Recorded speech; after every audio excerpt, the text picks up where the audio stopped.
Weh, ra wani semaur. Wani wae. Ming semaur kok ora wani. Neng kene temtokke. Kula napa sampeyan sing bakal tekaning pati. Nggo, ayo. Waduh. Sing gleleng Mas. Wah, ampun tenan. Ngene iki jenenge adu kekuatan. Rasa ndodok. Dupak pisan ngelekar percuma. Yo kene. Lho iki dikampake iki. Lho gentenan. Mau janjine ra gentenan kok.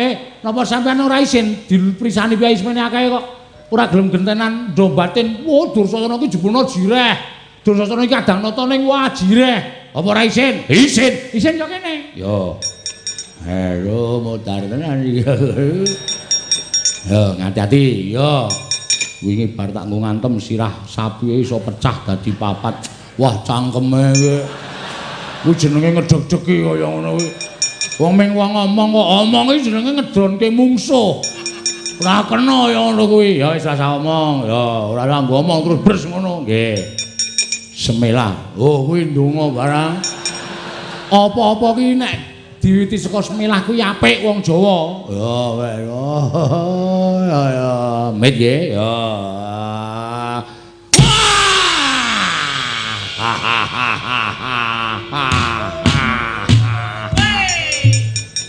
Sapa kae kancamu sing mak ngono. Wah, kepruk watu ndase kowe. Nang bentarane mumet kok malah oh, cah ora dong ora. Pisan gas yo. Has. Nah, iki jenenge rame-rame. Perang rasa nggo gamelan kancane leren, perange temonjo tur iso dititeni sapa sing glithasik, kuwi sing kalah. Ah nggih. Nyo, kula, oh iya ding. Lali aku. Wah rame ya, rada suda ning ngantem kekuatan wis. Wah. Yung aduh ora. Ora seru-seru, narik ora banter-banter daduk lemah ngapura arang saking mempenge kok ya. Ri, yo. Ora apa endi wonge. Oh, berarti wis buyer aku. Kene bisa gas. Yo. Ngati-ati. Ayo, nggih kok sithik arang tak ditata-tata. Ono aku tata-tata barang. Yo, siap.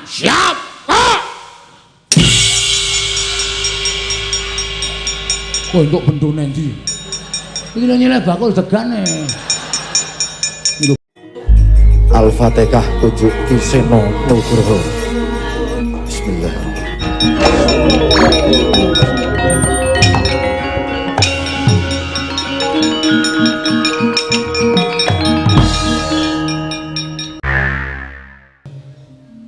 Kula badhe nyuwun pirsa dhateng Rama Prabu. Menapa panjenenganipun badhe merail negaring Mandaraka menika tumrapipun paduka Kanjeng Rama Prabu kedah adil ing samukawisipun kudu adil. Menawi boten adil sampun ngantos kula menika disebut sebut nalindra ingkang bancindhe banciladan. Menawi kedah adil mestinipun putra paduka menika boten namung menika.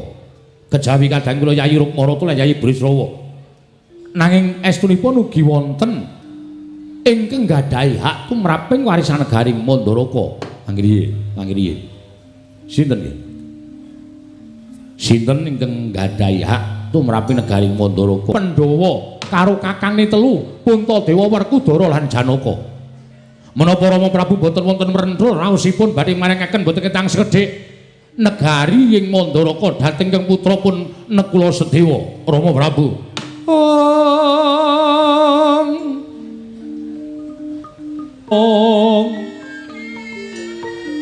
Tuda tanpa karya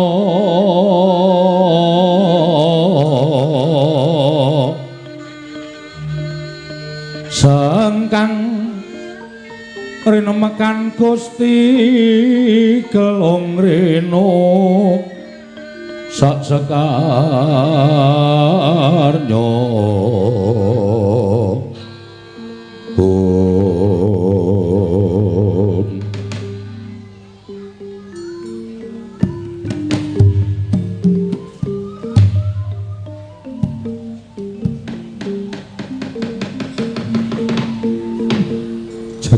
Dewa Bathara.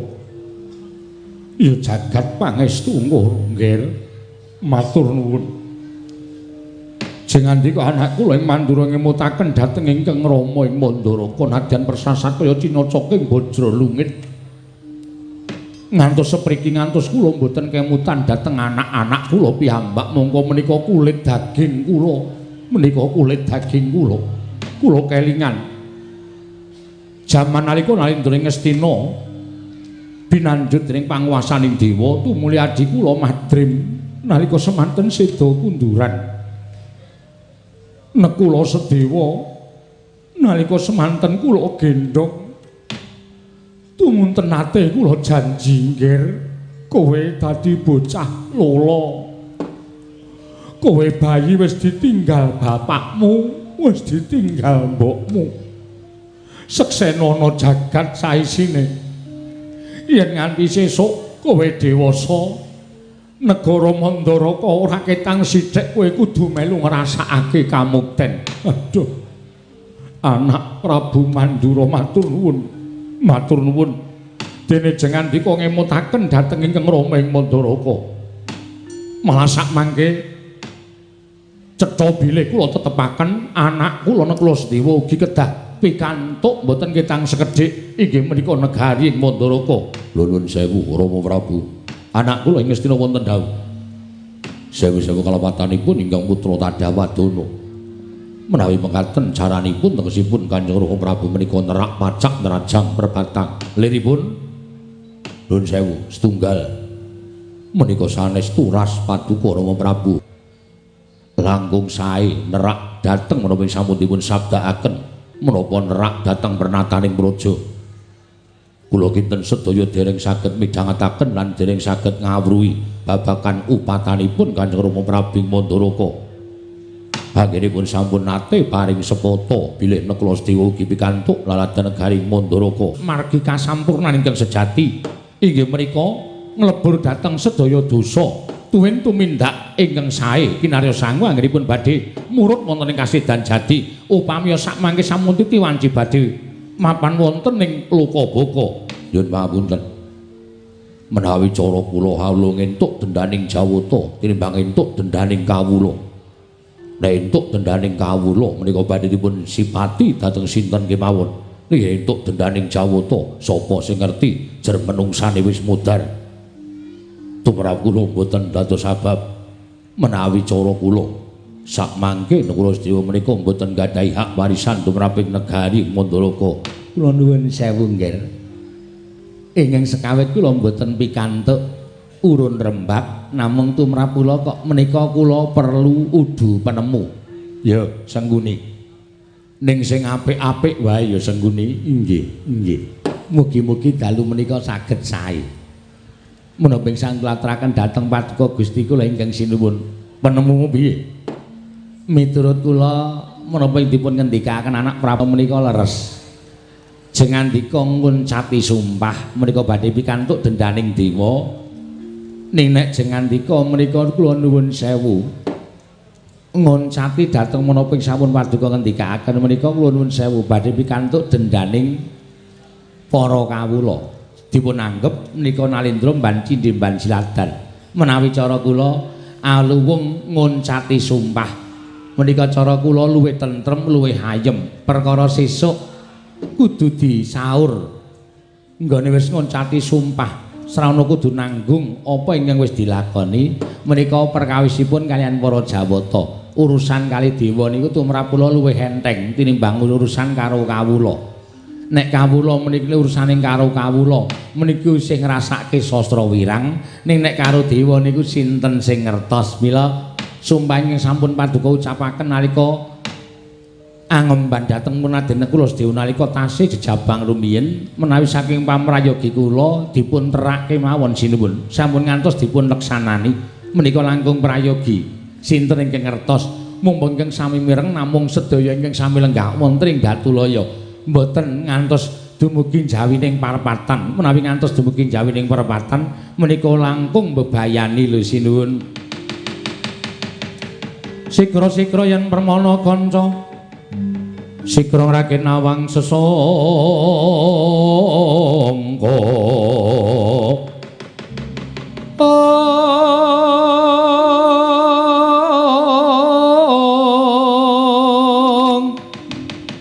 Nalendra Bakmaro sing mangyat kurta kota kaping manggat kurta kota paping irika sang binarwasa irika sang binarwasa ing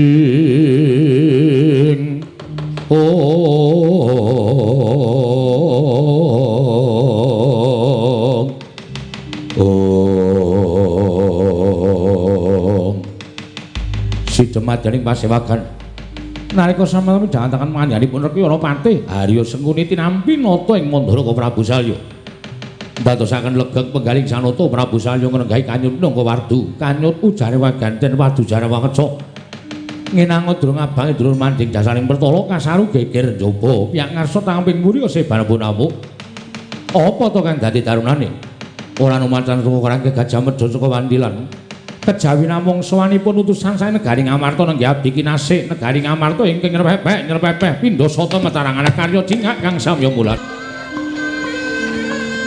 ngajamaken astanira kalih astanira kalih pisan yen ngandika magawe apranta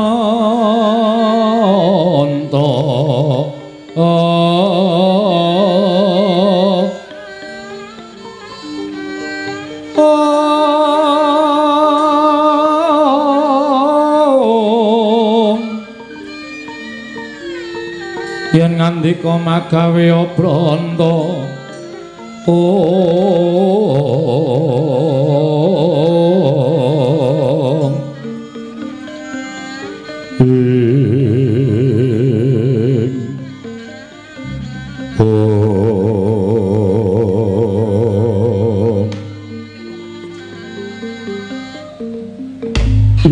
jagat wasisanmu Bathara Wayapura jagat wiladal gawe kaget ora panglingi kirak Petruk sowan ana negara Mandharaka lah kok janur gunung Kadingaren Panakawan sowan ana negara Mandharaka Petruk padha rarja sapraptanira Panakawan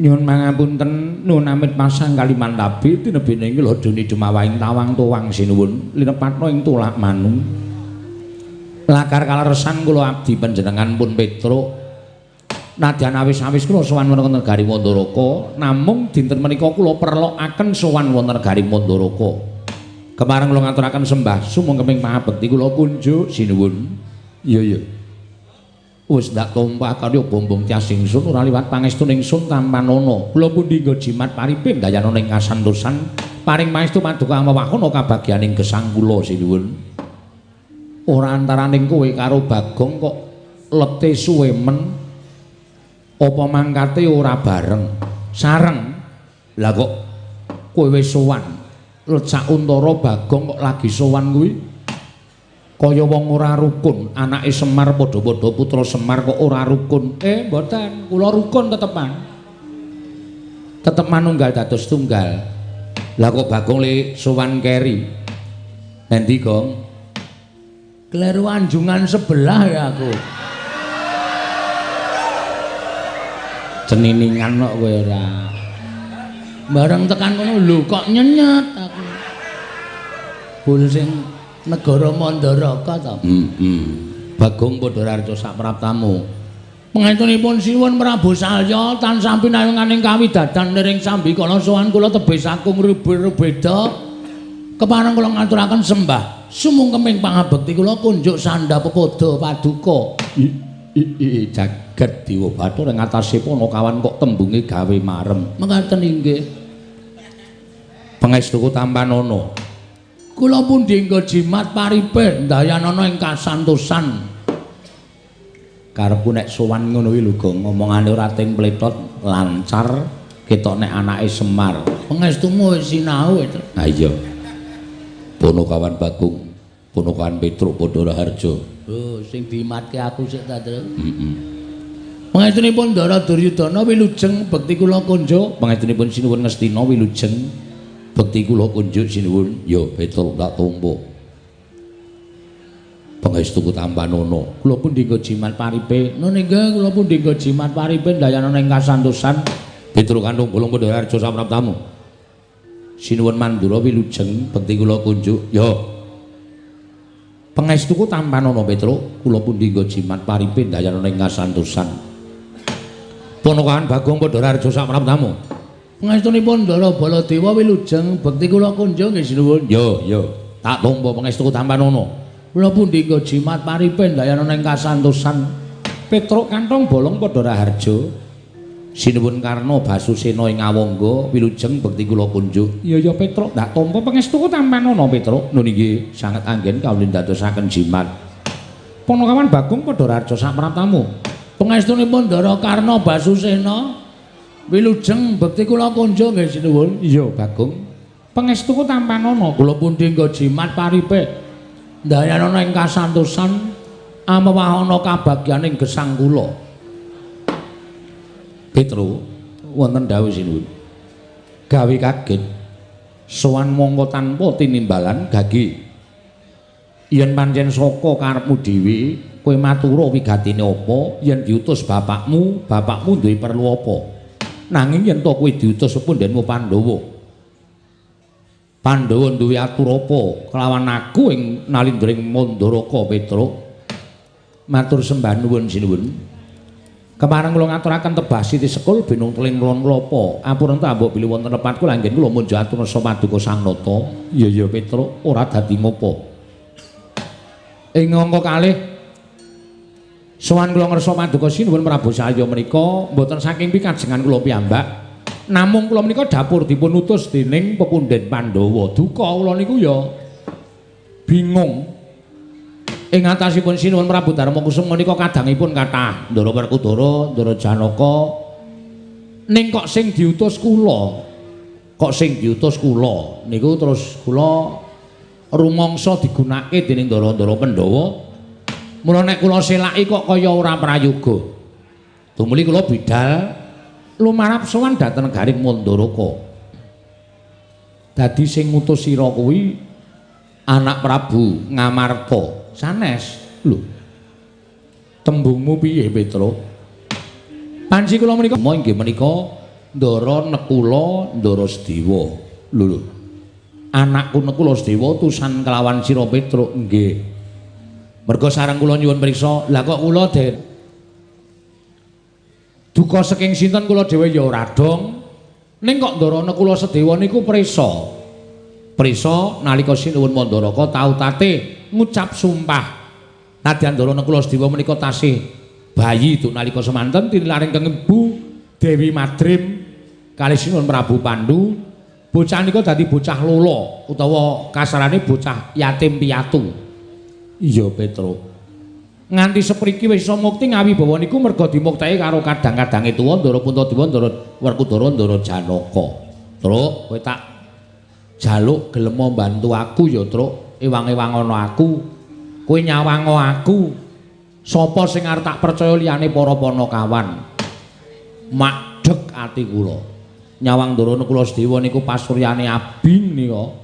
Le matur groyok-groyok, le ngendika groyok-groyok, ketok banget nek arep nangis. Matura Kanjeng Wae Mandaraka, aku mung pengin nagih janji kalian pengendikane sing wis tau kawiyos.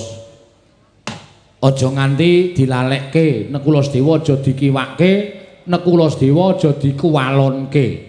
Merga kabar iki aku ngerti nek putra-putra mantu ditimbali rawuh ana ing Mandaraka. Kaka Prabu Duryudana, Kaka Prabu Baladewa, Kaka Prabu Karna ing Awangga katimbalan sowan.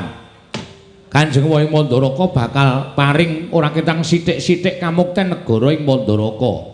Lah mula kowe sowana, tanjena marang sinuwun Prabu Mandaraka, Kanjeng Wae Prabu Mandaraka, kahanane Nekula Sedewa iki piye? Ngaten niku. Kula ya melas.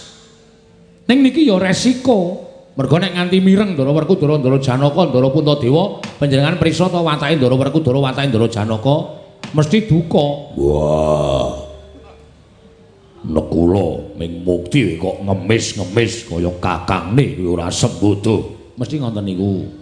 Janaka nggih ngoten niku wong kula niku ndeleke Ndara Janaka suwe, watake ngoten niku. Nek kula Sedewa ming arep mukti kok dadak njaluk Kanjeng ing Mandaraka, apa kakang-kakangmu ra iso muktekke? Kowe tegese ngiyas karo kakang-kakangmu, ngilani dadane karo kakang-kakangmu. Ayo, yen kowe ora gelem manut karo wong tuwa, minggato aku ora sudi nyawang rerupanmu sing kaya ngono. Niku Ndara Janaka pambegane kaya ngoten niku. Mula niki aja nganti kawiyos dening sinten kemawon. Kula matur sinawun Prabu Saryapati ing Mandaraka, kula nyuwun keterangan. Nek pun pikantuk keterangan kula ajeng wangsul ndara nek kula entuk pinten meter. Malah niki diweling sisan kon sak sertifikate ya ta, Kang. Heeh. Nek ora ngono ndak mung apus-apus tok saiki, nek ora mung nyata didelok. Upamane sinuwun Prabu Mandura paring lahan Mandaraka sak cuwil apa sak propirane ning kudu disertifikati. Nya, Petruk iki aturna anakku nek kula Sedewa iki lemah iki kon dadi darbeke nek kula Sedewa wondene sertifikat iki men digajekke Bagong. Biasane ngono kuwi nek omong. Wis ngomong sapa? Aku ngono. Kuwi nek omong senengane ora mungkin Ndara Salya kok menehi sertifikat karo kowe. Mbok menawa butuh dit. Lho. Ndara Salya kok butuh dit iki butuh dit nggo apa iki ratu Gong. Ratu ki sasa ya kekurangan lho. Ora ana ratu ki malah wong sugih-sugih ngono kadang kala sok kebingungan golek dit. Nek kaya awake dhewe iki malah kepenak kere ngene wis ra gagas, watone iso gaglak wis penak uripe. Matur mawon atur kula menawi dipun paringi utawa atur kula menika katampi matur sembah nuwun. Nanging menawi boten sabab saking menapa kula nyuwun dasaripun menapa panjenengan padha karo nguncati sumpah sing wis dingendikake dhewe niku boten apik. Cekap semanten atur kula menawi wonten lepat diagung pangaksama sinuwun. Kula nyuwun pangapunten nyadong dawuh timbalanipun sinuwun Prabu Saryapati ing Mandaraka jagat dewa Bathara. Ana Prabu Mandura wonten dawuh kawontenan kados mekaten menika kula nyuwun uga pertikelipun jenenganipun anak Prabu Mandura ingkang kapitang anak kula mantu ingkang sepuh piyambak Rama menika margi ingkang langkung prayogi gandeng samangkin kula Sedewa sampun utusan kalian Petruk kantong bolong kula aturi nglegani dhateng manahipun rayi kula kekalihipun kula Sedewa panjenengan paduka Kanjeng Rama kedah paring mboten kitang sekedhik inggih menika laladan negari Mandaraka sageta kinarya mukti kadang kula pun kula Sedewa. Samangke menawi jenenganipun mboten peparing, wah, kula nuwun pangapunten. Setunggal damel gelo manahipun putra ana kula Sedewa angka kalih. Dewa tartemtu badhe midhanget menapa ing sampun paduka ngendikaaken. Dene Narendra Mandaraka lincat dhateng prasapanipun piyambak. Ih, menika gampil. Anak kula Ngastina wonten dawuh. Petruk sowan monggo nyuwun keterangan dipun utus dhateng pun kula Sedewa babagan negaring Mandaraka kula ingkang badhe paring wangsulan kaliyan Petruk kandung bolong Rama Prabu. Jaja muntap lair kinatap duka yayasinepe Netra kocak mundarandir hitep nyomangolon coko wadanani rombaranang ing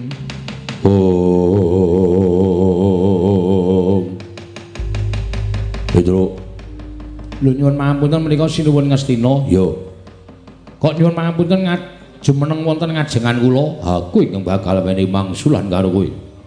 Babagan nek kula Sedewa kene kepengin ngrengkuh negara Mandaraka, ora ketang sithik kudu njaluk warisan negara Mandaraka. Oh nggih. Lah kok mboten Kanjeng Sinuwun Saryapati? Aku ing menut dadi batal wakile. Kok mboten putra mantu sing sepuh piyambak, kok malah putra mantu sing nomor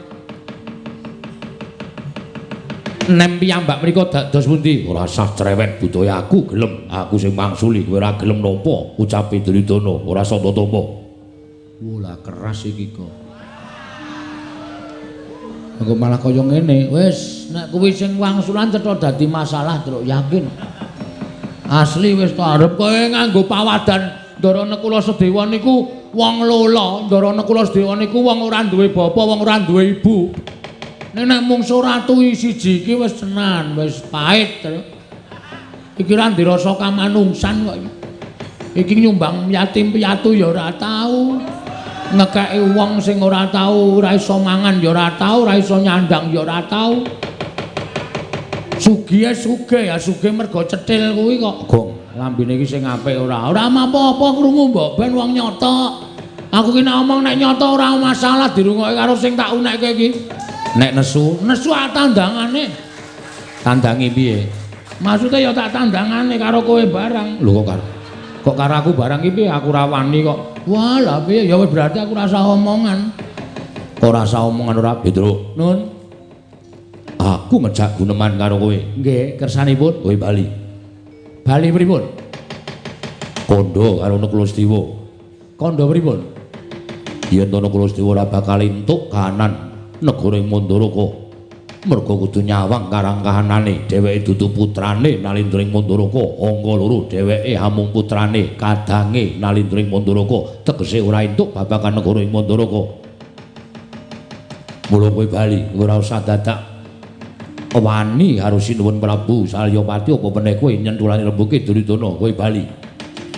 Kowe ora usah melu-melu perkara iki, kowe bali yo. Oh nggih, nek ngoten kula tak wangsul. Nyuwun pamit madal pasilan, kula tak wangsul ngantos Sinuwun Prabu utawa matur nusanipun Ndarana Kula Sedewa nek napa sing digendhekake Ndara Ngastina menika minangka badal wakile Sinuwun Prabu Salyapati. Yo.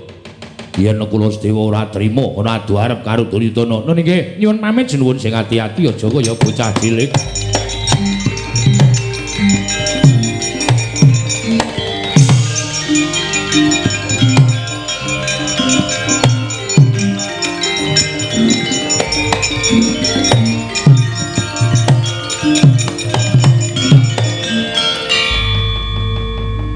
Bagong isih nang kene. Isih ana perlu e.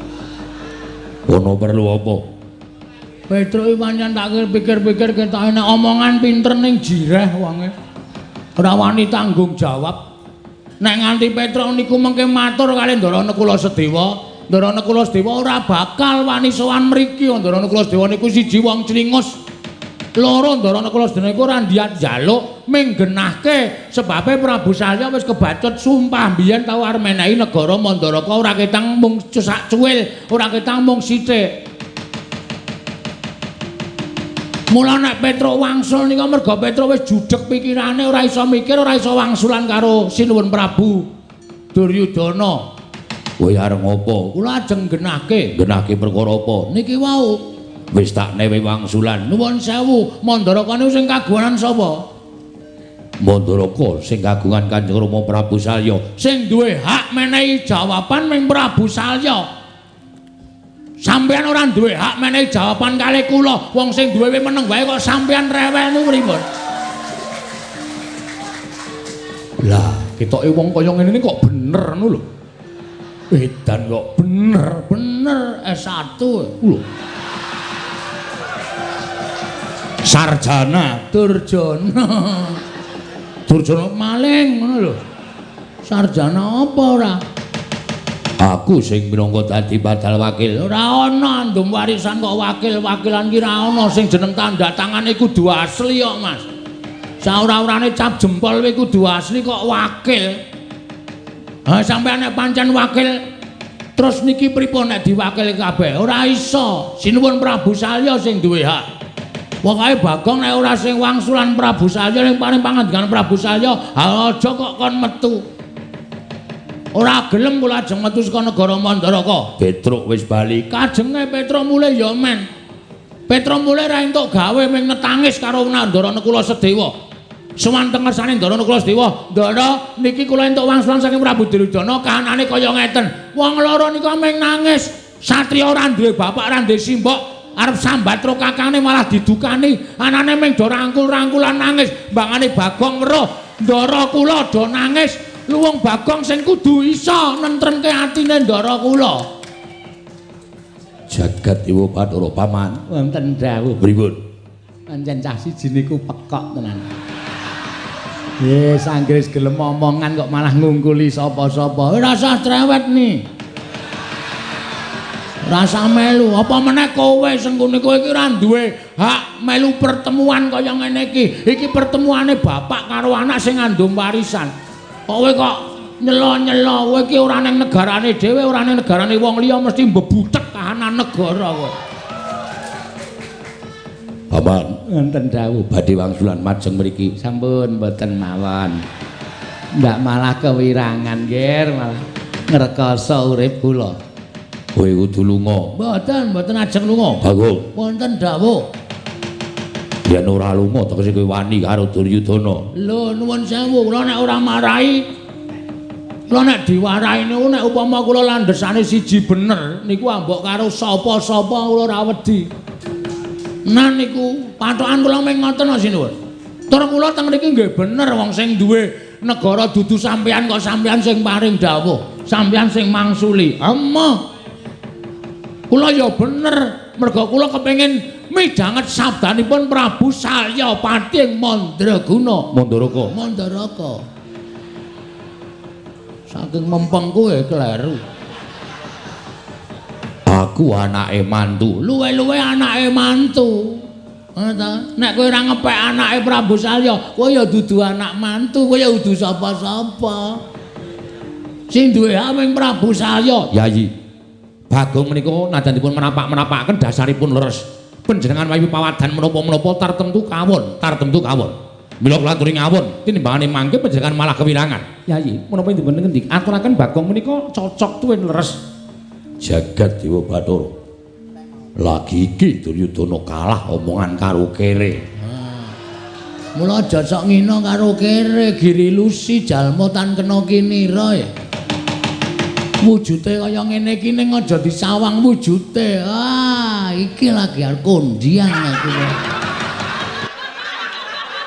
Kalau wong akeh do ngerti nek Duryudana kalah adu argumen karo Bagong. Argumen ya apa?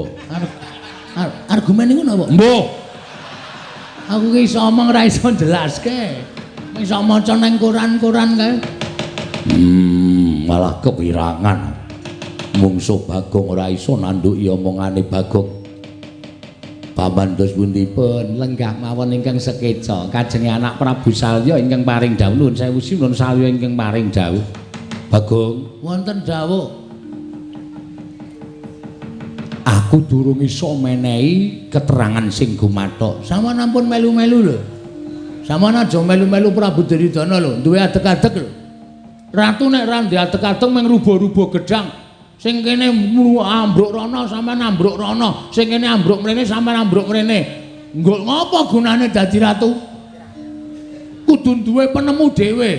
Babakan Ndara Nekulasdewa niki sampean kudu iso nengahi ora mung sak penake dhewe. Ndur aku kono ngomong piye? Lho, lah piye biasane omong kok kono ngomong piye? Anggere omong biasane pripun? Aku durung iso nengahi, pikir aku isih bunek. Aku kudu piye kelawan anakku Nekulasedewa.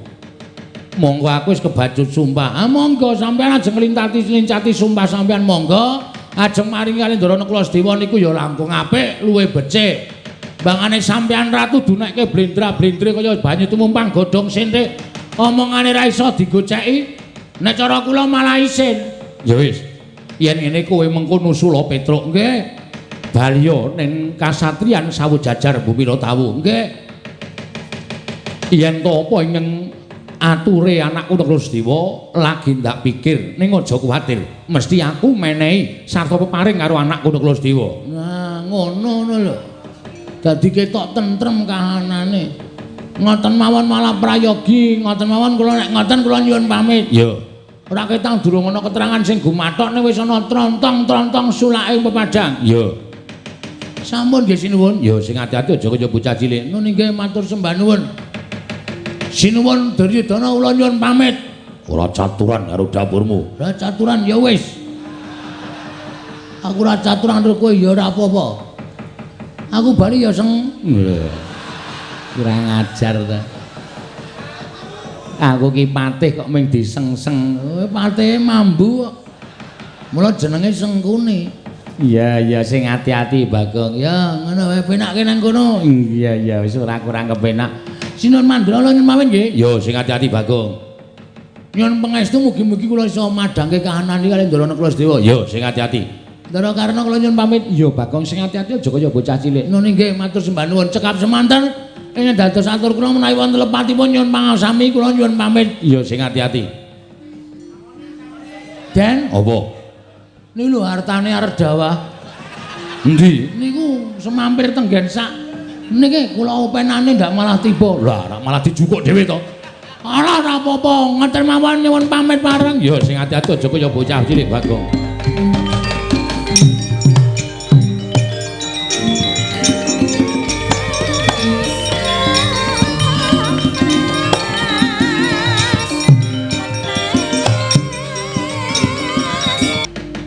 Duryudana alona ngandika alona ngandika dhuharine ingsun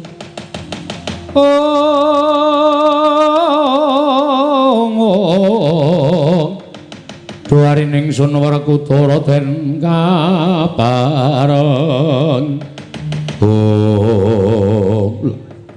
anak mantu ing Ngastina ketingal gorek lenggahipun tumuli majeng ngersanipun ing Roming Mandaraka nggih Rama Prabu dinten samangke menawi panjenengan tasih pitados kaliyan ingkang putra ing Ngastina Duryudana lan kula menika tasih dipun anggep putra mantu kerampunganipun perkawis Nekula Sedewa menika mugi kapasrahna wonten tanganipun ingkang putra ing Ngastina menawi boten paduka paringaken dhateng ingkang putra ing Ngastina babar pisan kula blakutang terus terang kula boten badhe nampi negari Mandaraka nadyan namung sapra tigang dosa kalih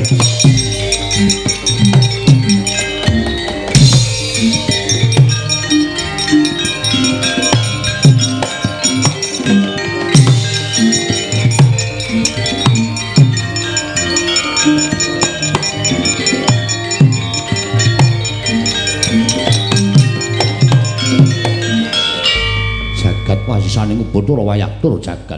Radar. Lah kok tasih kumrangsang kados mekaten penggalipun Nyai Prabu Ngastina. Nggih, kula pasrah katentremaning negaring Mandaraka. Kula apal kaliyan watak wantunipun anak kula mantu ing Ngastina. Tanpa dinamung badhe ngubar mawi peperangan negaring Mandaraka badhe nyegat dhateng lampahipun Petruk menapa dene Bagong. Lan badhe dipun kroyok dening Sata Kurawa menika adat lupaya ingkang sampun boten saged dipun ewahi.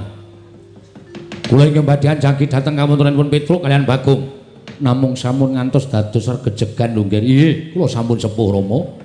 Petangan tartemtu dawah wonten ing petangan ganep syukur menawi kula mekaten karna wonten maring adawuh. Ora usah melu-melu perkara iki.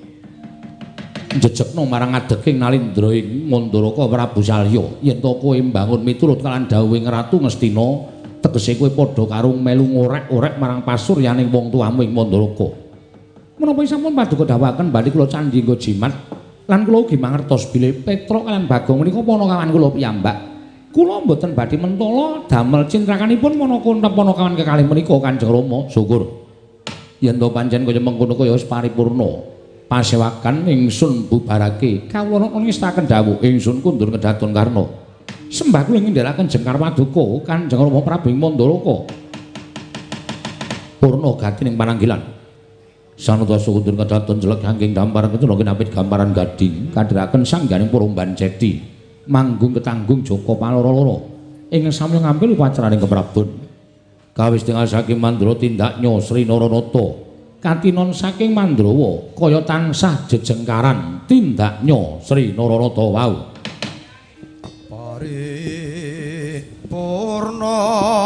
sang nata arsa kundur ing puri dadatan winas paripurna akar ing samata pasewakan kundur anggadatan bisa saja kundur ing samata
Disanggeni Maya Wisnu Pratenta. Oh. Kowe mau dadak kering apa iki, Gong? Aku iki wong ketoke berpendidikan ning gur goblok. Goblok piye? Kowe name diwangsuli Prabu Duryudana kaya ngono mau janjane rasa mule. Sing duwe hak menehi wangsulan karo kowe kuwi Sinuwun Mandaraka merga negara Mandaraka kuwi kagungane Sinuwun Prabu Salya. Ming perkara sampe kowe dunekke Petruk kowe bali kok mule. Lah terus kowe ning kono ngopo? Lha ya gayeng geger. Geger tegese Prabu Duryudana tak waneni. Terus wis pokoke tak waneni terus aku metu njaba ngene iki. Kowe ora ngerti resikune. Resikune ngopo? Prabu Duryudana nek gawa Kurawa, watake wong Astina iki nek dicentulani rembuke mesti terus nggunakake cara kasar. Tegese piye? Dawuh karo Kurawa pirang-pirang kok nyekel aku, nyekel kowe. Kowe ora malah golek perkara to senengane. Kowe ora malah golek perkara iki kriwikan dadi grojokan, geguyon dadi tangisan. Aku wegah nek carane kaya ngene iki. Nek aku gelem, lho. Nek kowe gelem piye? Aku pancen tak sengaja, Tru. Tak sengaja piye? Pancen niatku arep njajal ketrimane urip. Ketrimane urip. Sak suwene iki aku ndelok iki meng kowe sing gelut karo Kurawa. Kowe mesti entuk jeneng, kowe mesti menang. Aku arep nyoba Bagong arep kerengan karo Kurawa iki menang apa ora? Kowe mudar, Gong. Kowe mudar nek musuh Kurawa. Sikilmu cendhek, awakmu lemu, tanganmu cendhek kok arep mungsuh Kurawa wis arep nggo menang apa? Giri lusi jalma tan kena kinira. Aja sok ngiyas karo wong kaya aku ngene iki.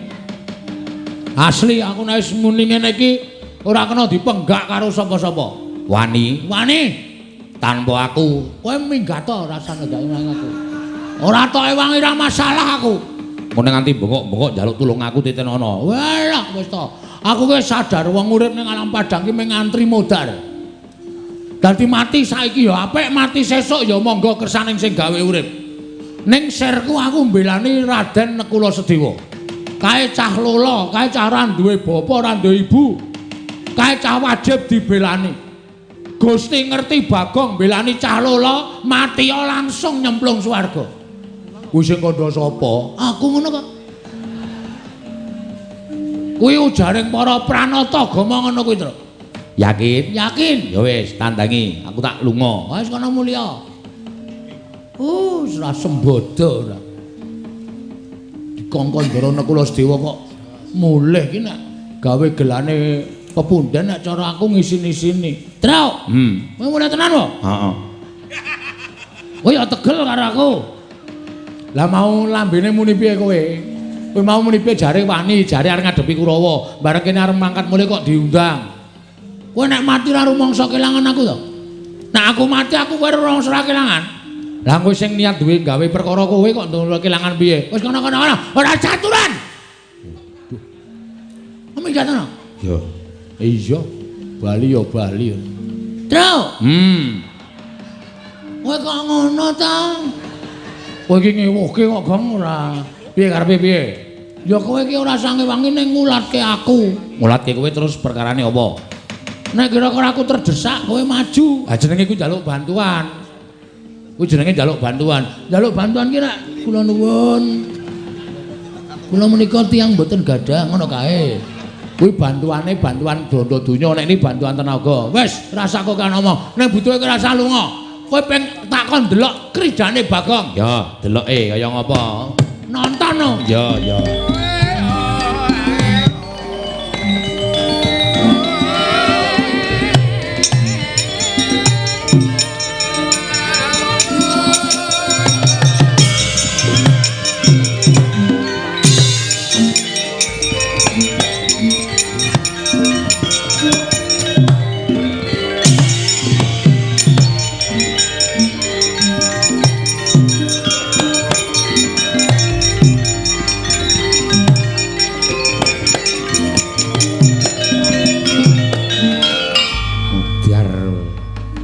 Sing teko ora ming siji ning loro sisan. Iki kok ora kaya biasane ta iki? Ora kaya biasane piye? Biasane iki ming siji, iki kok loro sisan. Ha wis kuwi bejamu tandang ngono. Wis ge omong-omongan. Ora lunga lho. Ora. Bagong. Nggih, Ndara. Ndara Kartomarma. Iya. Sing wingking Ndara Satama. Iya, Bagong. Kok do mripate do abang? Kok kaya nanggur? Ora. Kok nanggur wae putra nata ing ngombe-ombene anggur. Kok kaya mendem ngono lho. Ora. Ning aku nesu karo kowe. Nesu piye? Kowe wani karo Sinuwun Ngastina, ya apa ora? Kowe Sinuwun, kowe wani karo Sinuwun Prabu Duryudana padha karo kowe ngiyas karo wong Ngastina, padha karo ngilani karo wong Ngastina. Mula aku didhawuhi dening Sinuwun Prabu Duryudana kon goleki kowe, cilik kon bondo kowe, gedhe kon mateni kowe. Ya, kowe mlungkula Bagong. Kowe ora nyawang karo kahananmu, kowe mung batur, kowe mung gedhe bal 17, kowe elek nyolok mripat. Kowe mung kere. Lah kok dadi wani karo Sinuwun Prabu Ngastina, kowe iki ora ngilo karo githokmu, ora nyawang karo kahananmu. Sik, Ma, ora waton ngomong kowe. Gong basa. Basa apa arep gelut kok basa? Rasa basa-basa. Ora aja waton ngomong kowe. Kowe ngunake Bagong gedhi bal 17, kowe ngelek nyolok mripat mung kere, ning aku ora menungso. Lho.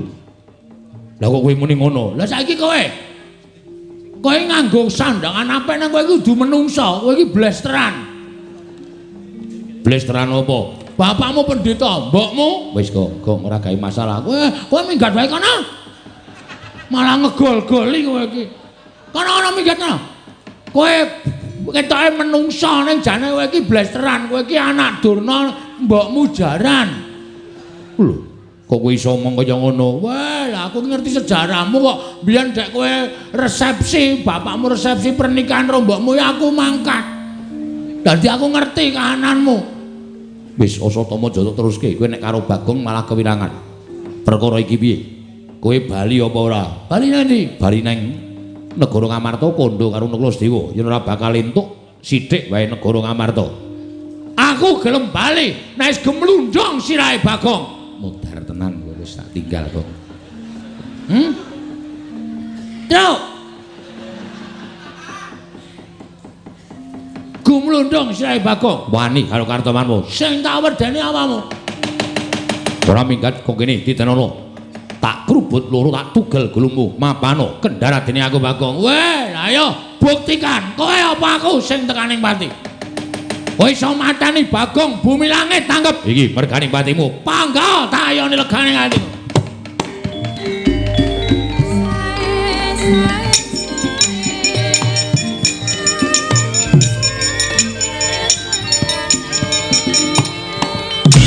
Dar dening aku.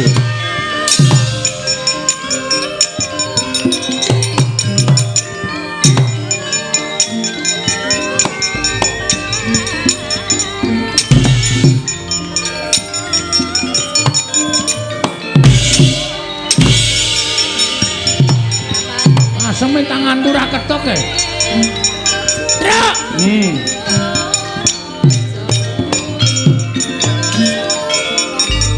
Nyerah aku. Nerah piye?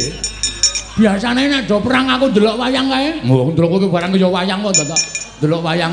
Kan tangane ngene iki kono langsung glecak ngono. Iki mah aku ngene iki ra keneng e. wong tanganmu cupet kok. Terus piye? Kowe wae. Lah, rak tenan to. Sembodo ora. Aku tak leren. Urung apa-apa kok Leren. Aku tak ngematke saka kadohan. Ya. Kono aku sing perang. Ra urung ya aku sing temandang kok. Kowe nglelang nek perang wis bola-bali ketemu karo Kurawa menang terus e. Ayo aku kok ya. Heeh. Lakon apa wae anggere Petruk ketemu Kurawa kok iso menang ya terus kok nggleleng ya. Ayo anak Semar iki gleleng dhewe aku. Awake dawa dhewe, tangane dawa dhewe. Wis gak mangat tak matke engko tak foto. Ya. Kene HP-mu. Ngece kowe. Dume HP ku ora ana kamerane kowe ngece. Ora duwe ya? Ora. Yo nganggo ngono aku. Oh ya. Mbok kirimke aku. Nek ngirimke liwat ngendi? HP-mu meng 3310 kok. Ya engko dikirimke di afdrek ya, Gong. Hah? Di afdrek terus kirimke aku. Tak pajange nang apa ruang tamu nek aku pas gelut. Oh ya, ya engko tak afdreke. Ya, nonton bae kowe. Heeh.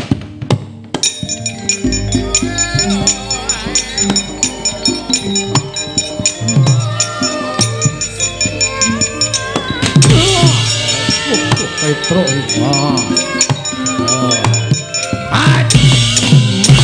Dening aku. Wah. Iya. Wah, edan tandange. Mriki, Den.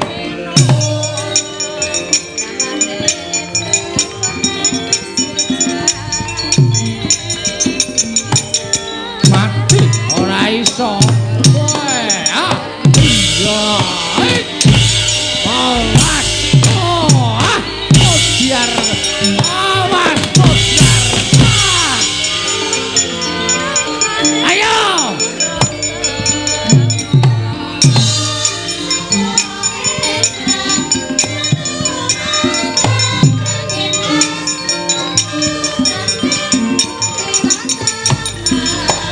Go, mati, mboten napa-napa. Ora apa-apa. Mati we. Awas gong, oke. Bocah. Oh. Ora tekan tangane we lemah.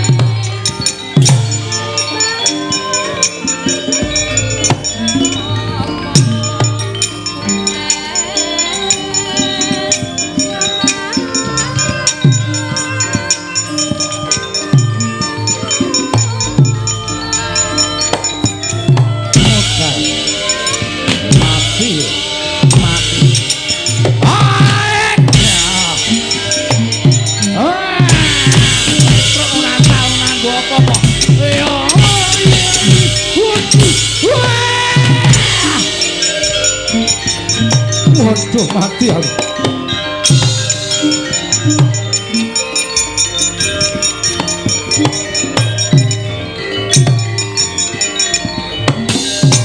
Mati ning aku.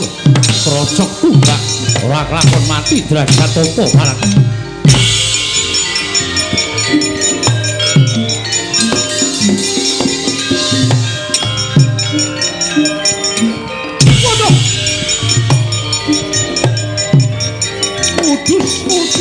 Ora. Iya. Ora. Iya. Ora keneng. Ayo. Ayo, pokoke anggere aku frigel wae sing ora kena. Asem kowe gleleng tenan. Ora ngomongi. Seneng nek cengelku banyak. Wong kuwi senengane sok kemetok-ketok. Kakane lagi ngendani tumbak pirang-pirang. Pokoke malah jedul mrono keneng sirahmu. Opus, udus. Iya. Woe. Iya. Alah dene nderekke Ndara Janaka pirang-pirang taun. Ndara Janaka kuwi nek ngendani panah pintere ora sama-sama. Aku meso dadak mencolot Ndara Janaka ki ming-ming ngene iki sit ngono iki. Panah ora kena, Gong. Heeh, Bang. Aku ya kerep sok ming ngono kuwi. Panahe ya ora kena, dompete ora kecekel. Kowe tuman nek ngono ki, udus. Bapak lunga ta apa biyong meteng tua tes dadi banyu. Mana? Aku wong suci.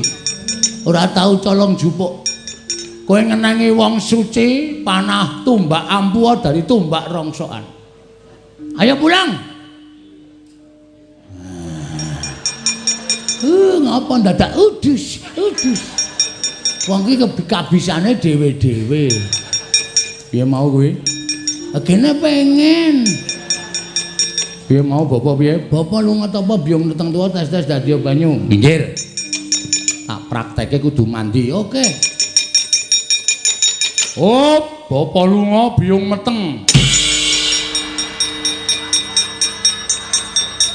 Kok kena, Gong? Awang mbokne meteng kok bapakne kelayapan. Asing tenan. Bapak lunga ta apa biyong meteng tuwa. Tes dadi banyu. Terus omong kaya aku mau. Oh iya. Mandi ya, mandi.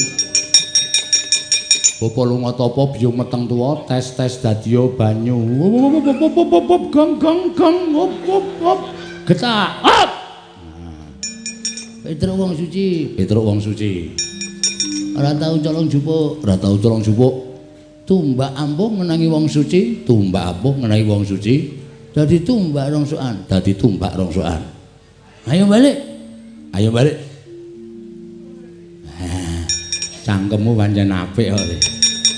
Monggo wingi aku bareng colong nduk bebek. Modal ora. Tumbake rong adoh kok wis bloko. Ayo balik ngenangi cengelmu. Loro banget le. Lara tumbake kon ra lara. Iya, modal ora terus kene perang. Ya yo ayo amuk Suramrata, daya mrata imbang yen padha.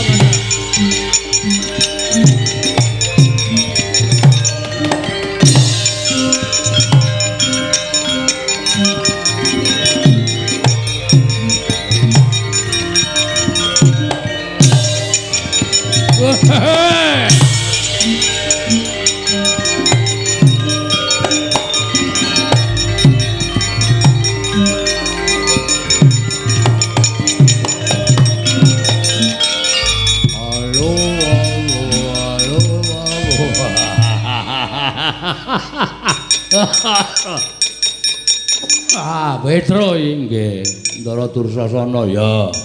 Nggih leleng kowe. Ngundurke Kurawa pirang-pirang.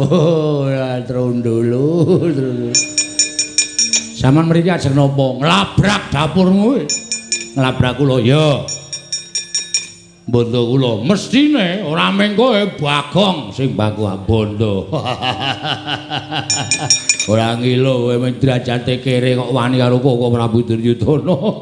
Jeleh nyawang gelaring jagat, jeleh nyawang seming rembulan daluk mati meruput kowe le. Ayo, kaya paku sing tekaning pati. Manut. Kula yo arep sampeyan sik kula yo trima. Weh, la wani semaur. Wani wae. Ming semaur kok ora wani. Neng kene temtokke. Kula napa sampeyan sing bakal tekaning pati? Nggo, ayo. Waduh, aku kok malah mak tratap. Barang digetak genti rasane sir-siran. Mula wong niku aja sok bengok sura. Aja sok bengok-bengok. Niku ngetokke kepribadiane wong. Nek bengok-bengokne wong iku ora ngerti unggah-ungguh, ora ngerti tata krama ya sampeyan niku sing dadi nyatane. Ayo, kowe apa aku sing tekani pati? Oh iya, kowe apa aku sing tekani pati? Oh, manut. Nggo, mangan tem sik. Ngopo iki? Mangan tem sik. Sampeyan pepunden kok kula njunjung karo sampeyan mangan tem sik ya. Wah, kendel tenan saiki, kendel wae. Oh. Mburi kok piye nya, ayo. Nggon dodo wae nya, ayo. Padhake ora. Nya. Ngopo iki? Tulung dicukurke rambutku. Bagong edan ora. Ngantem ya mudar tenan wae. Nya. Wedi marep tak mungkur nya. Lho. Nggon ngarep kok nya. Ngono kendel ya adak aku ora kendel kaya kowe isin aku. Nya ayo. Mburi kok piye nya ya. Kaya aku iki lho nya. Iya aku ya kaya kowe nya. Ayo tak kendel kaya isin. Ayo arep ngapa ayo. Mburi kok piye nya? Mburi ya mburi nya. Padake wah ya. Oh tuh ya. Bures ngono ya mudar tenan. Nggo, adu kekuatan mawon. Yo. Ping pindho-pindho manut, ping telu-telu manut. Iya, nya. Pecah siramu, mang pecah. Nek iso mecah sirahe Petruk matur nuwun. Petruk wis kesuwen urip ning donya. Ya guys. Mati kowe. Iso mateni Petruk kula matur nuwun. Yakin sumpah kowe wis. Mudar tenan. Iya kowe wis.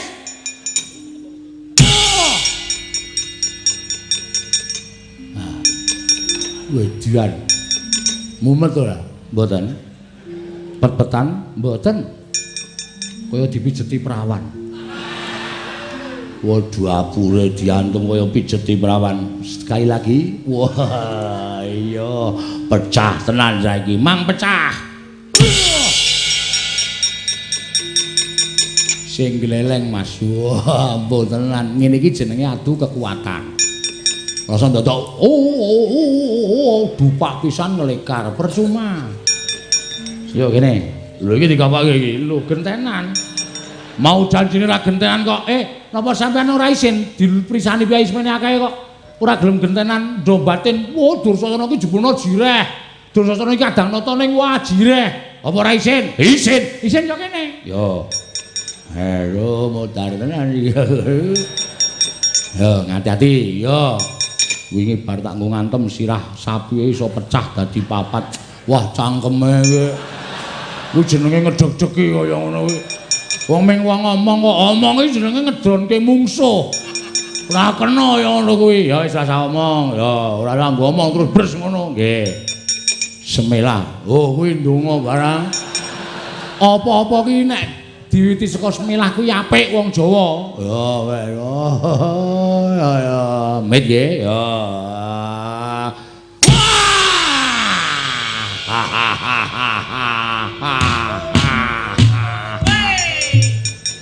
Sapa kae kancamu sing mak ngono. Wah, kepruk watu ndase kowe. Nang bentarane mumet kok malah oh, cah ora dong ora. Pisan gas yo. Has. Nah, iki jenenge rame-rame. Perang rasa nggo gamelan kancane leren, perange temonjo tur iso dititeni sapa sing ngletak sik, kuwi sing kalah. Ah nggih. Nyo, kula, oh iya ning. Lali aku. Wah rame ya, rada suda ning ngantem kekuatan kowe. Wah. Yung aduh ora. Ora seru-seru, narik ora banter-banter daduk lemah ya ngapura orang saking mempenge kok ya. Riki, ya. Ora apa endi wonge. Oh, berarti wis buyer aku. Kene pisan Kas. Yo. Ngati-ati. Ayo, nggih ku sithik arang tak ditata-tata e. Ono aku tata-tata barang. Yo, siap. Oh, untuk bendune ndi? Iki nyeleh bakul degane. Iki bakul degan ora modiar kowe. Nek ora dipisan Bagong. Dur. Kok ngletaki piye? Wong ampuh kok ngletak. Yo, wis pindho lho, Truk. Wis pindho kentenan aku. Oh, matane. Lek to, lek dengkulmu atos ora. Ora ngematke Petruk apa sengkune.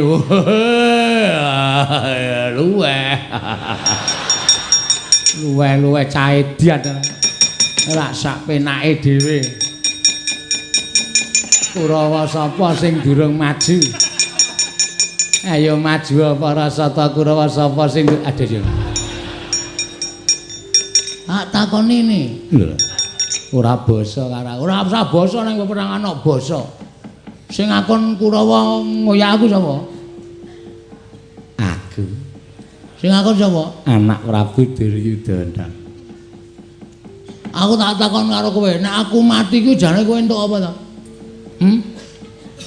Nek aku mati kowe entuk apa aku tak takon? Penyakit. Menungso ra tatanan.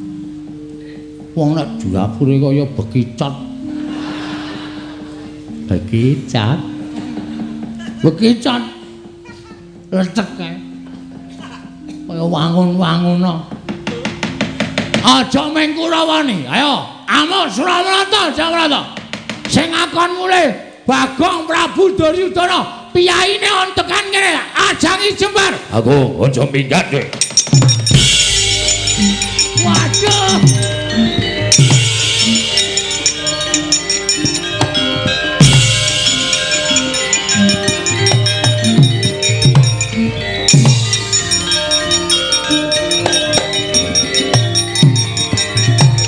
Melayu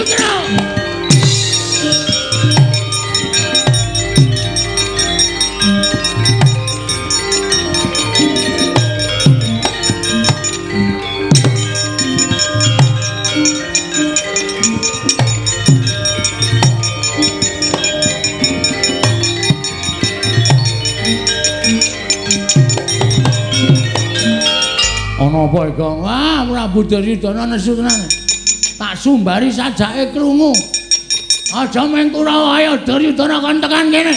Saka kaduan muni Bagong mati kowe ndrantal aku. Ayo Tru mlayu. Mulih nang negara Ngamarta nek ora mulih gedawasan. Ya ayo mlayu sing banter.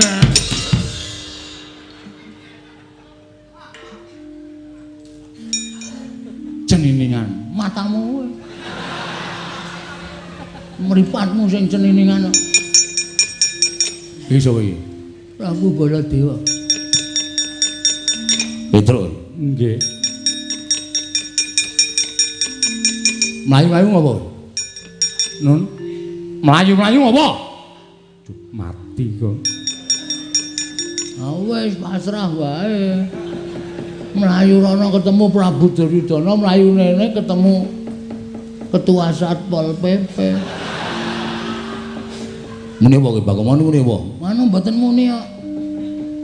Ora seru-seru kok nek mireng malah saya duka. Nyun mahapunten sinuwun mboten niat kula damel geger negari Mandaraka. Namung nyatanipun kula dipun warai. Petro, nun, kowe wis tuwa. Nggih. Ponakan Bagong arep kaya ngono kuwi wis tuwa. Nggih. Niki dereng kas ditebaske kok sinuwun. Kowe kudune iso mikir, iki negarane sapa? Yen iki negarane Baladewa wae sakarepmu nggonmu gawe geger. Yen iki negara Ngamarta sakarepmu, senjatane kowe ana kawan negara Ngamarta. Nggih.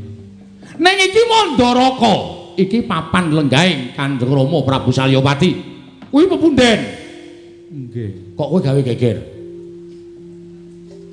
Diwarai kok. Sing marai sapa? Kurawa ya, Gong.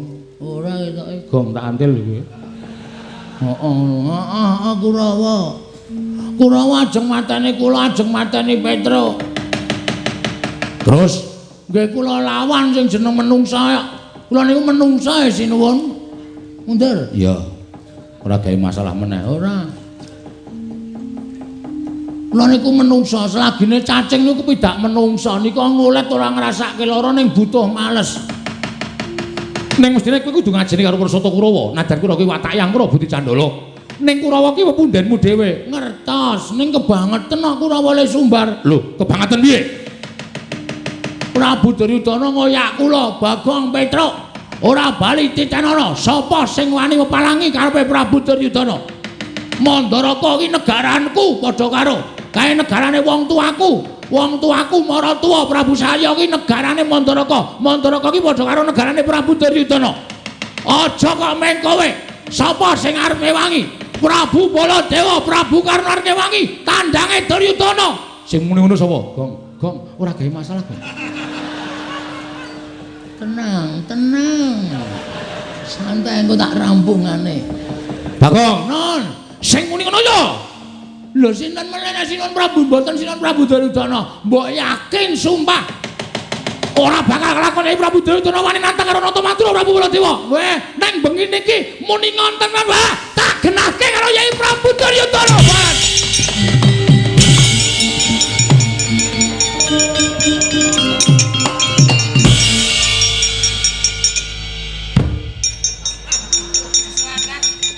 Kowe ngapa ya? Aku iki jane ra seneng karo kowe. Kowe kok gawe masalah meneh iki ngapa? Kowe butuh slamet ora? Ha butuh. Nek butuh slamet carane ngono kuwi.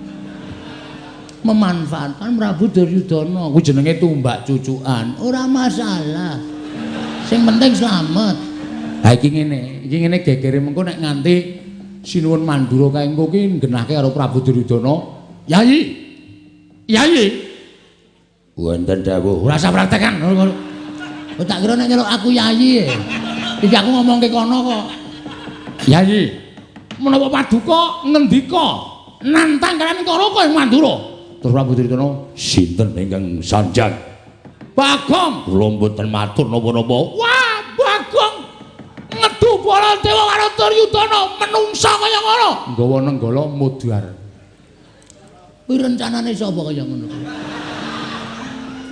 Ketoke ngono kuwi, Gong. Semano dalange wae ora usah gawe lakon to. Iki sing lakoke iki. Lho.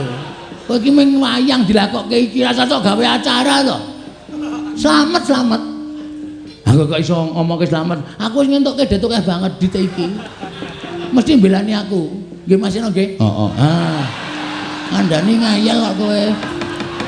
Santai wae rasa kuwatir. Cah ediane kaya ngono lah.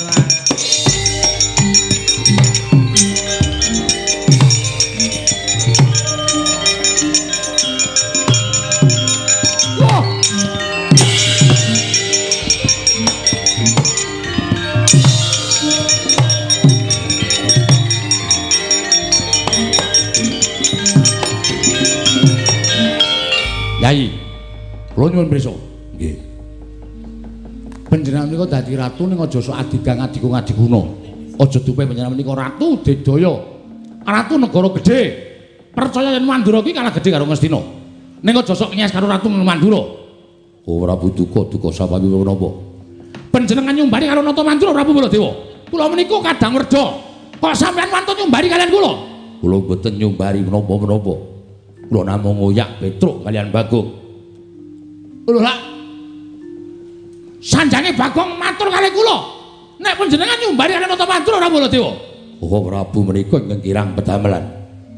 Ratu kok gampang diapusi kere. Petruk, nun.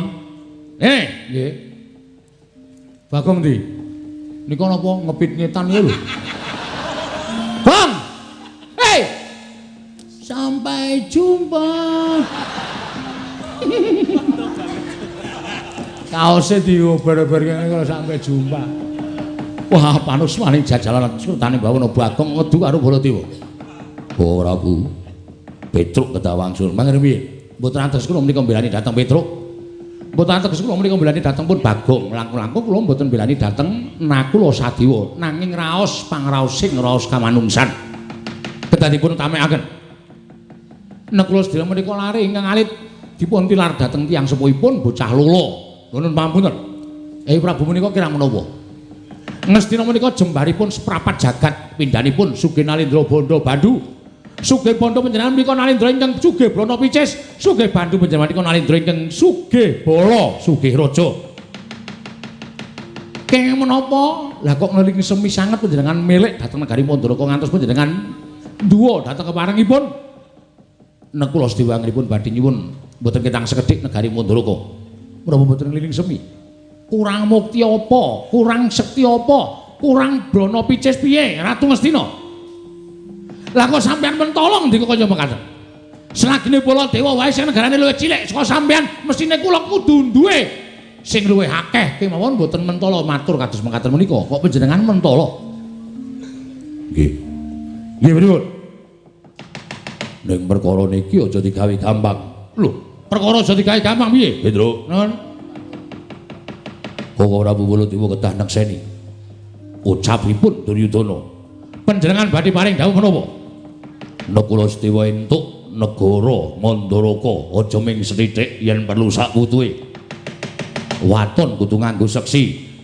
Seksine sinten sinuwun? Aku butuh seksi ya kuwi wong tuane Nakula Sedewa. Paman Pandu, Bibi Madrim kudu iso tedhak ana ing Madyapada.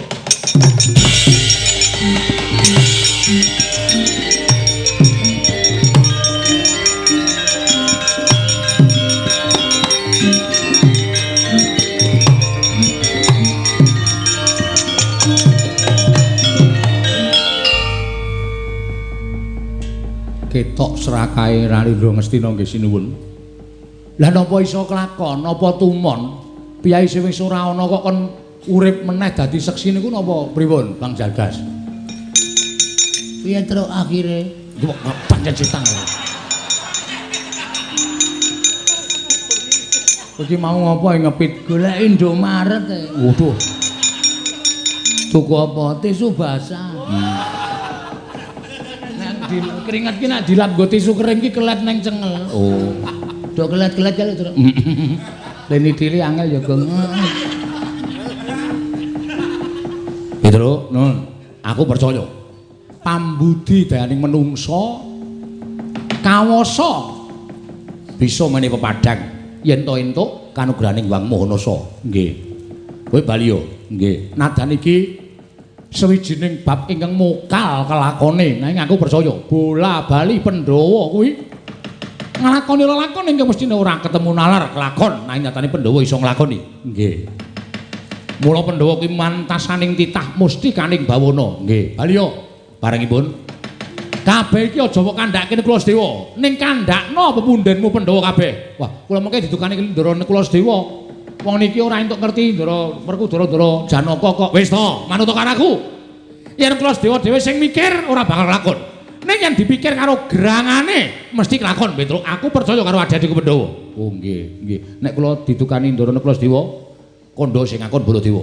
Oh nggih, siap, siap. Nggih pun ngoten mawon nyuwun pamit. Ya sing ati-ati. Mawon ya sinuwun. Mbur aturan. Enten apa ya kula salah napa ya? Kuwi senengane adu-adu. Yai Prabu Duryudana ora ngomong kaya ngono kuwi. Wah, ngapusi nika. Wong ngomong kaya terus ora, wis kowe iki rasa gawe masalah to. Ki wis tentrem kok senengane. Omong ora? Ora. Ora cengengesan ora. Muni ora kok karo cengengesan. Karena kula niku kulino ngapusi. Bali to. Nggih. Nyuwun pamit sing ati-ati. Nyuwun pamit nggih sinuwun. Sing ati-ati aja bocah cilik. Bali yo. Nggih nggih. Langsung jujung amarta wae to. Ha iya, ndak dukani dawuh Sinuwun Mandura kon lapor karo Pepundhen Pandhawa. Heeh, ora apa-apa, Sinuwun Mandura tanggung jawab nggih Den nggih. Yo. Nek ana murinane nek Kula Sedewa mergo kowe matur karo Pepundhen Pandhawa, kaya wong aku ngono terus Kula Sedewa tak senenani. Oh nggih. Nyuwun pamit, sing ati-ati aja kaya bocah cilik. Pareng Sinuwun. Yo, kono kawan Petruk.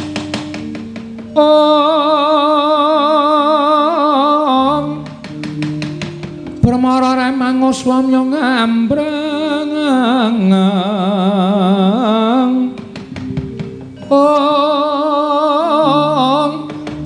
kadi karnaning kasosik yen aneng marga malalat tumiring sang kandha wastrat maja leng-leng lalu mangulati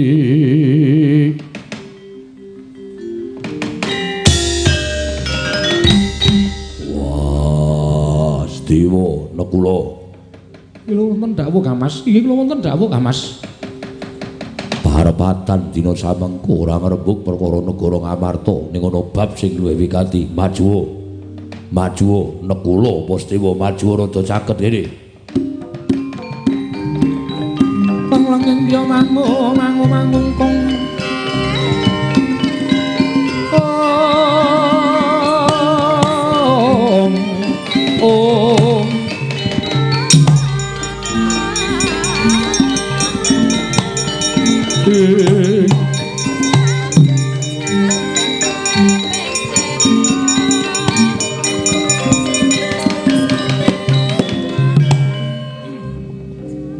ngira babar pisan yen kowe mirang-mirangke karo derajate wong gerak Petruk cetha matur bareng kakangku ya mireng aku krungu Janaka ya mesti krungu malah kadangmu Ndarawati ya krungu Kresna kakangku ora bakal katalumpet Sedewa epeh temen gedhoamu wah ora nyono babar pisan kowe cilik tak leliting, kowe kuncung tak mong nganti gelung, saka jabang nganti celaprang. Apa isih kurang kamukten sing mbok rasakake? Apa isih kurang kanikmatan sing mbok rasakake? Teka kowe dadak ngemis-ngemis ning ngarepe Salya Mandaraka. Sing jeneng Prabu Salya kuwi wis keladuk yuswa, wis sepuh. Upama dheweke ngucap to nalika kowe isih bayi, mbok menawa kasurung nggonmu nggone Ndara duwe rasa welas asih wekasan nggone ngupata ngene sumpah ora kapitung nganggo nalar sing ganep kena ngopo dadak nanjike kena ngopo dadak nakokake wah padha karo kowe ngilani dadane wong tuwa-tuwa wong gerang-gerang sing ngomong karo kowe sikil dienggo sirah dienggo sikil aja nganti kowe kasangsaya aja nganti kowe kekurangan ning tenemune uripmu isih kekurangan kebukten kuwi dadak ngemis ning negara Mandaraka aku ora sudi duwe adi kaya dapurmu ora minggat tak gecek ndasmu nang kene oh.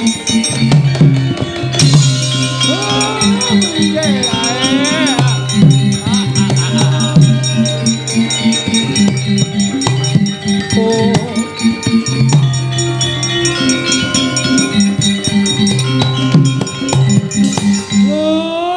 Werkudara niku mesti ngoten. Napa sampeyan ora salah? Sampeyan ngunek-unekke Keng Rayi nganti brebes mili klepat lunga saka negara Ngamarta niku anggap sampeyan wis bener dhewe. Sing dadi ratu teng Ngamarta niku sinten?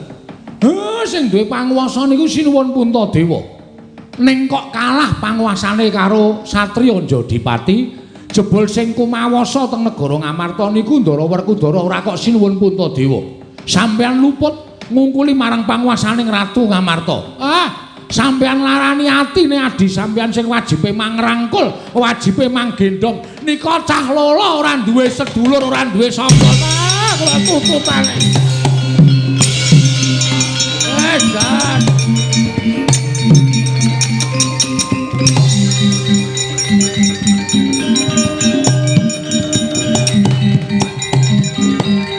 Dara, apa? kowe kok ora pisan ora pindho mesti kaya ngono to. Kabeh lelakon ki ra iso ditimbang, dipetung nganggo nalar sing ganep. Lah coba aku tak takon karo kowe nek nganti kagol kogelan atine Sedewa, mutung atine adimu lanang, wekasan ora gelem bali nang negara Ngamarta piye? Ora bali yo ben. Wah, nelekutis. Nembung mrono-mrono njaluk kamukten apa gerangane ora iso menehi kamukten karo bocah wingi sore. Ning tembungmu ora kaya ngono kuwi. Ora sandak mulang karo aku. Lho. Ora mulang karo kowe piye? Yen ngono kowe wis ora kena dielekke karo Nata Ndrawati. Ya wis nek ora kena dielekke ya wis. Aku wis ora bakal omong apa-apa karo kowe. Wangune kowe wis dadi wong pinter, wangune wis dadi wong limpat, wangune wis dadi wong ora ana sing ngembari marang panguwasaning Werkudara. Ya ngono apa piye? Ya ora. Lho kuwi senengane kaya ngono Arjuna. Punten dawuh. Diawat-awati adimu Werkudara aja negake Sedewa. Yo.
Diwangkara kinggen ler manguswa kang layon denya ilangang memanise wadananira layu kumeku cemrah nyomaratani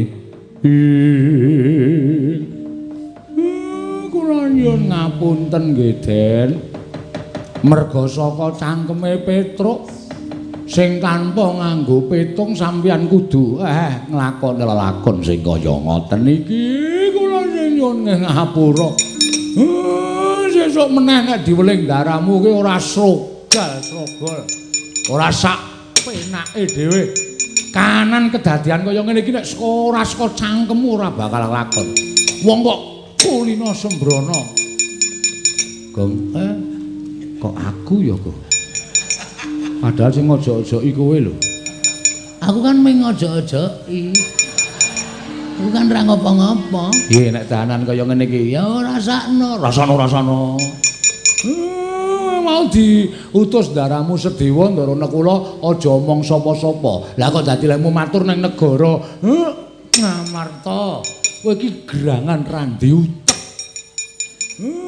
Ngamarta ki lenggah Ndara Janaka, Ndara Werkudara, Ndara Puntadewa, Ndara Kresna ngerti nek kakang-kakangne kae wong kau ora seneng nek adi-adine do ngemis kamukten ning ngendi-endi kok kowe cangkemmu muni ngono.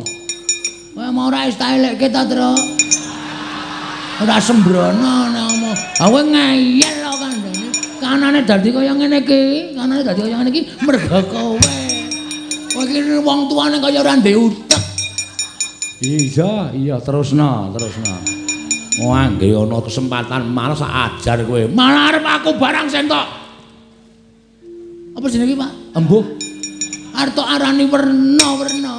Mesake Ndara Sedewa. Ya, Mir. Heeh. Mama bapake nganti sirah dienggo sikil dienggo sirah. Meng mergo Ndara ki wah kowe ki kebangetan. Terusno, Gong, terusno ora apa-apa. Wong ki ngunduh wae ing pakarti sapa nandur bakale ngunduh tak tebaske.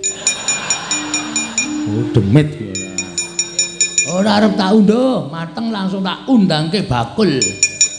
Senara ngunduh. Den sabar ora ana dalan sing prayoga Kyai Semar kudu mung dolek dalaning pati. Ampun cremongan kaya ngoten niku mboten apik.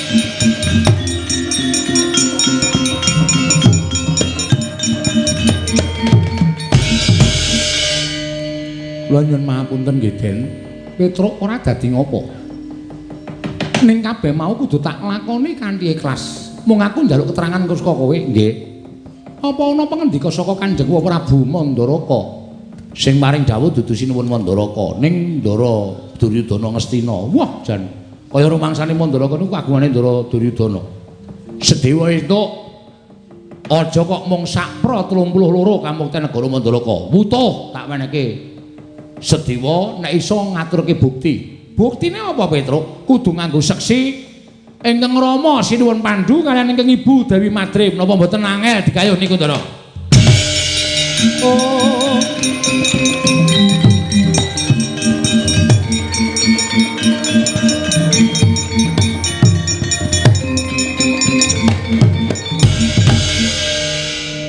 Kakang Semar piye coba? Aku kok nglakoni lakon sing kaya ngene. Ampun dianggep niku pepalang. Sing tuwajuh, sing madhep mantep. Nek niat ampun ming niat tok, ning tekakno tekad. Mergo tekad niku pok ing karep. Wong niku nek wis tekan tekad, bab sing ora iso digayuh, iso kelakon dipun gayuh, Ndara. Ning kepiye carane pasrahke marang pawurbaning Hyang Mahanasa, Ndara.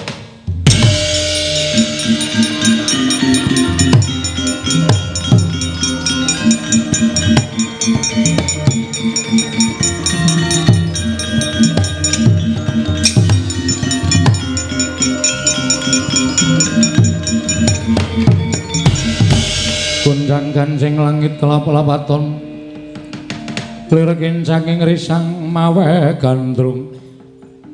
Nuwun sewu menika teka wonten piyai sepuh ingkang nyandang cara kabrahmanan panjenengan sinten? Raden, kula menika sanes Brahmana. Namung kula menika wujuding Demang saking Pandan Surat. Nami kula pun Demang Sukma Lenggana.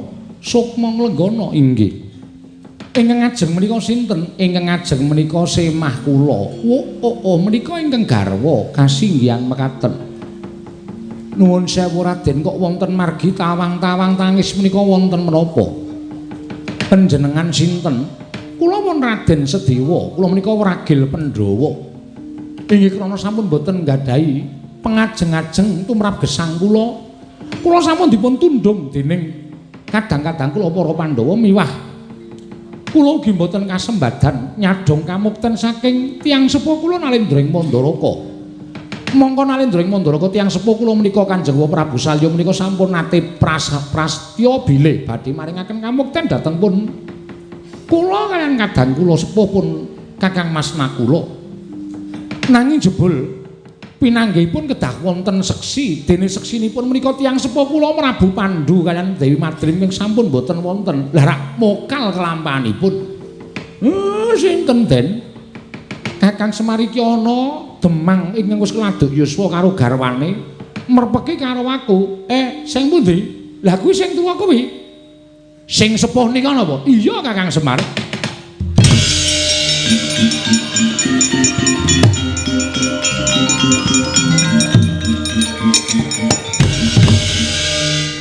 mari gaya tenan. Aku nek duwe mripat kaya Semar Awas ngono iki. Sing pundi? Sing nika, sing tuwa kae.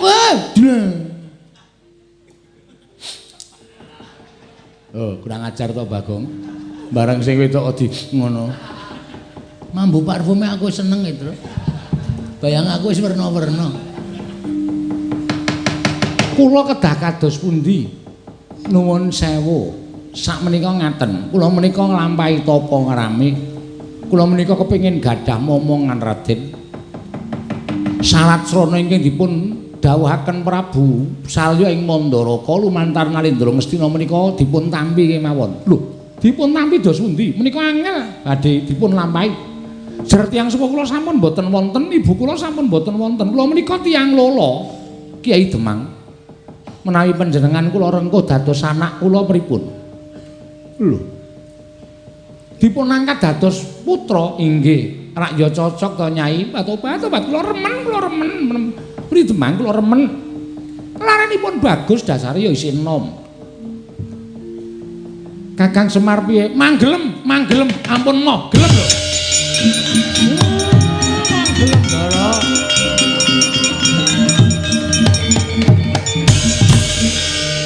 Aku gelem nggih. Mang Purun. Lho, dasarmu apa? Kula ora arep ngomong akeh-akeh, pokoke nek sampean manut Semar, mangnut, mang gelem.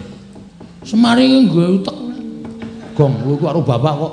Lah iki meng Demang. Gek Sinundara Sedewa ki mbiyen putra Nalendra, merosot derajate. Aku dipek iki wae moh kok. Ra sudi aku. Kejaba nek aku kon ngepek iki. Tak cocok gundulmu modar kowe. Sik lumayan Sik lumayan piye? Salajengipun menawi kula purun panjenengan kula aturi tindak teng negari Mandaraka. Lho. Lah mangke menawi dipun dawuhi dening Rama Prabu Salya, seksine kula ingkang badhe ngrawuhaken tiyang sepuh panjenengan. Ki Demang. Sampun ngantos paring mangandikan ingkang ngayawara lho, menika angel dipun jangka. Sampean percaya kali kula, mang manut mawon, mang manut ya.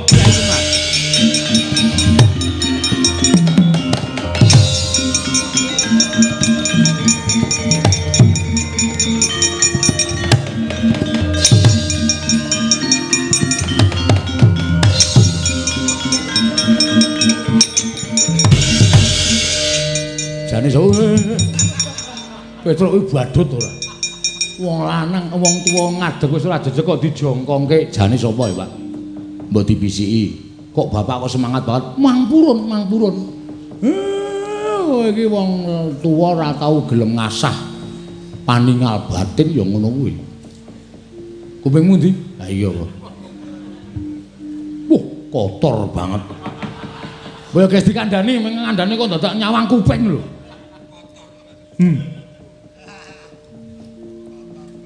Tenane, diomongi luput aku blen wetengku. Mula. Sapa Tur? Truk. Sapa Truk?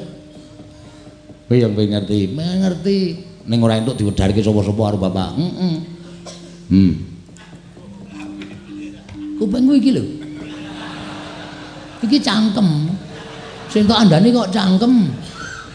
Kok mirip kuping to, Gong? Yo nanggep ora iku kuping kabeh ngono ya.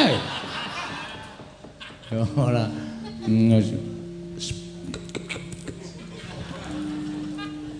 Tenane, wis omongi kok.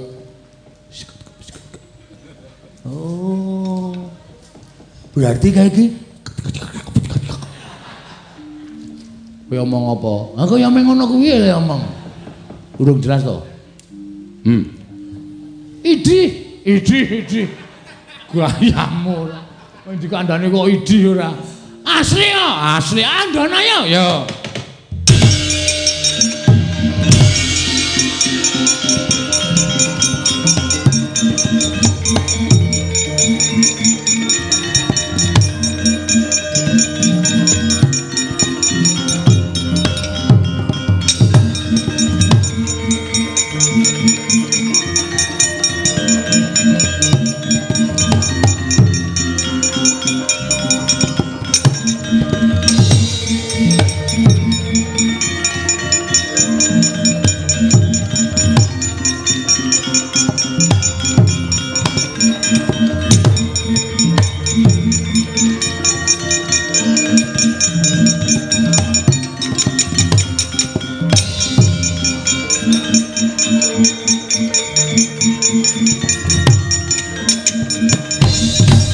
Yata laruta saking godha sang kala yen amutusa sang Sri anakku nggih anakku Sedewa Badararja sak praptamu kula pinayungan ing suka Basuki wa kepareng ngantaraken sembah pangabekti kula kunjuk wa ya tak tampa gawe gedhening atiku ora liwat pangestu ning wong tuamu Tampanono kula pun dinggo jimat paripin gayana ning ngasantosan lha iki sapa ana wong wadon karo wong tuwa nuwun sewu menika tiyang sepuh kula angkat lho wong tuamu angkat inggih wingking saking kademangan Pandan Surat Demang Sukma Nglenggana kaliyan Nyai Demang Sukma Nglenggana Demang Sukma Nglenggana karo Nyai Demang Sukma Nglenggana kasinggihan mekaten wa lah sabanjure apa sebabe tok aturake marang negaring Mandaraka menika badhe dados seksi anggen paduka Kanjeng Prabu Mantraka Prabu Duryudana sampun kepareng nyuwun seksi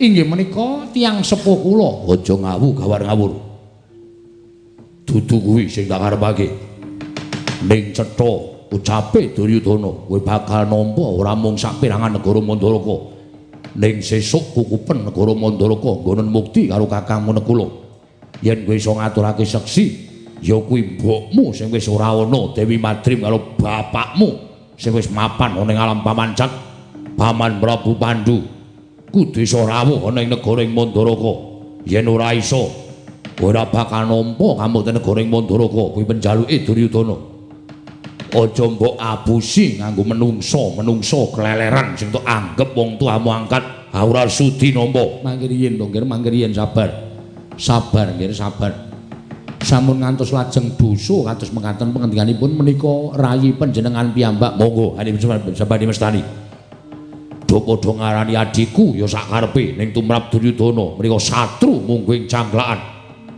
Dewa sing dijaluk anakku mantu Ngastina kuwi dudu kok wong tuamu angkat nanging wong tuamu sejati ingkang wis ora ana Sedewa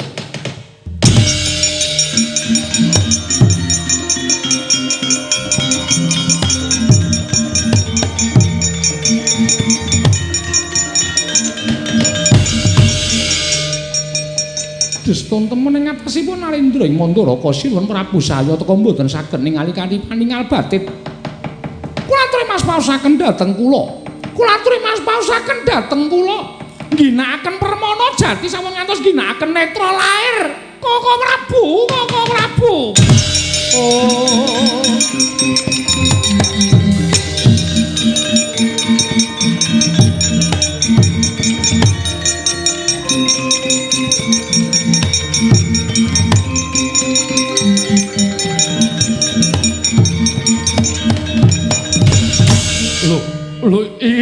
Lho adikku Madrim. Oh, adikku Madrim.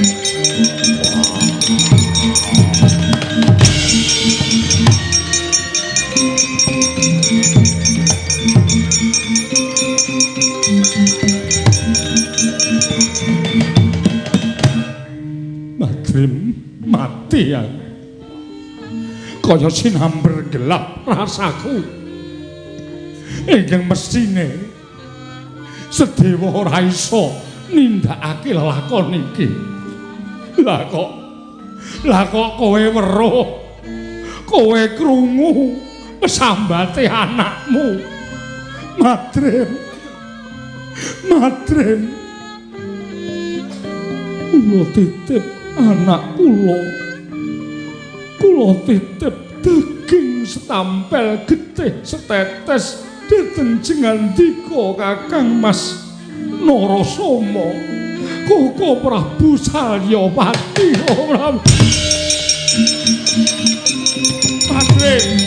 Madrim mati. Oh, Dewa.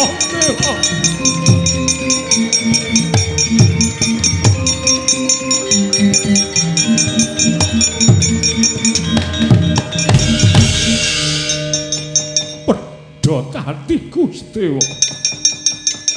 Saumurmu kowe ora weruh karo mbokmu. Mula pesambatmu dimirengke karo wong tuamu. pesambatmu dimirengke karo wong tuamu anak Prabu Mandura kula trinekseni benjang menawi kula lengser ke Prabon negari Mandaraka upami kula sampun pejah Mandaraka badhe kula paringaken anak kula nekula Sedewa wetah mboten kaprail-prail nggih.